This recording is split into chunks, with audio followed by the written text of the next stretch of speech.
uwar ku da jan shi a jiki, kar ku ja shi a jiki. Wanda ya fasa zagin Adamu Zango ya ci uwarsa. Duniya kenan. Wai yanzu wai ba za a maka abu ba sai ka roƙa. Wai a duniya mutum dan adam in baka kaskantar da kanka a wurin shi ba zai taɓa maka abu ba. Ba wanda zai taɓa maka abu dan Allah sai ka roƙa. Fi sabilillahi, wai kaman Adamu Zango, wai a ce Adamu Zango sai ya fito ya roƙa cewa a kare mutuncin shi a Kano. Sai Adamu Zango ya fito ya roƙa cewa a kare mutuncin shi a Kano, sannan za ku fito kuna ce wannan yana a kira shi a zo. Ya gaya muku ya tsiyace ne ko kuma ya gaya muku ya neman taimakon ku ne? Adamu Zango a wurin Allah yake neman taimako, baya neman taimako a wurin wani.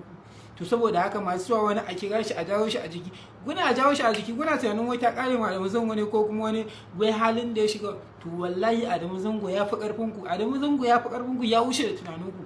Idan za ku yi wannan tunanin ku daina. Adamu Zango duk wani magana da yake yana magana ne akan gaskiya, yana magana ne akan abin da zai iya faruwa daga na ƙasa da shi. Yauwa an gaya muku, amma Adamu Zango ya riga ya fi karfin ku alhamdulillah. Duk abin da Adamu Zango yake bukata magana na ɗaukaka, Adamu Zango ya riga ya gama ɗaukaka. Masu zagi kuma ku zaga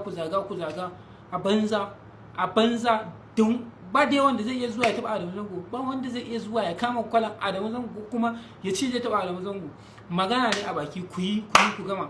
Ku kuma masu zuwa ku same shi kuna wani magana ba girman ka wani, kakka fito kake magana ba. Injuwa ya ce Adamu Zango kai fito ya magana. To ku me yasa ba ku fito kun yi magana ba? Ok, sai yanzu da ya roƙa kenan. Sai yanzu da ya roƙa shine za ku fito kuna magana akan wani, za ku ja shi, za ku uwar ku da jan shi a jiki, kar ku ja shi a jiki. Wanda ya fasa zagin Adamu Zango ya ci uwarsa. Wanda ya fasa zagin Adamu Zango. Adamu Zango kakka fito kai zagi, mu za mu fito, mu za mu yi zagi. Yauwa shi wannan abin da kuke gani, akwai mutanen da yawa suna so su fito su kare ma Adamu Zango faɗa, amma me aka ce, dan gida akan ci gida, da dan gari akan ci gari. Idan ku da kuke kusa da shi, kuke tare da shi, ba ku fito kun yi magana ba, ta yawa wanda suke gefe da shi za su iya fitowa su yi magana. Ku ba ku ba shi gudunmawa ba, ku ba shi goyon baya ba, ku ƙarfafa mishi gwiwa ba, kun saci sare mishi gwiwa, ta yawa wanda suke gefe za su fito su yi magana. Suna ganin a gane kusa da shi wannan abin shi ne kaza an yi abu bai fito ya magana ba. Sai kai kuma da kake can gefe bare kai dan iya sai ka fito kai magana. Dole sai an samu na kusa da shi sun kare mutuncin Adamu, kafin nan ne za a iya samun wani daga gefe ya fito ya kare mutuncin Adamu. Yauwa masu fitowa kuna magana wani wai za ku ji Adamu a jiki, ku daina. Yauwa Adamu ya riga ya sha kwana, Adamu ya fi karfin ku wallahi, Adamu ya fi karfin ku. Yauwa kuma insha Allah Adamu ba zai lalace wadda sai ya zo ya nemi taimako a gurin ku ba wanda bai fi karfin neman taimako ba, amma a gurin Allah da zamu nema daga muwar Adamu.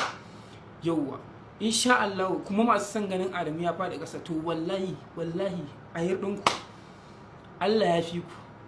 Yauwa kai ka ji wai ƙaramin yaro wani ƙazami ya zo yana faɗan maganganu akan Adamu, akan Adamu wanda ba su dace ba. Ku da kuke tare da shi, Adamu ya taimake ku, ya taimaki iyalanku. Ku wanda shege tsinanne sai tashi ta kawo shi kawai sai kwaso ya zo Adamu. Yanzu kuma shine saboda ya dafa muku kun yi sama, to ina aiku shine abin takawa ko shine abin rainawa. To wallahi tun a duniya za ku fara ganin sakamako. In dai butulci shine aikin mutum, to wallahi tun a duniya zai fara ganin sakamako.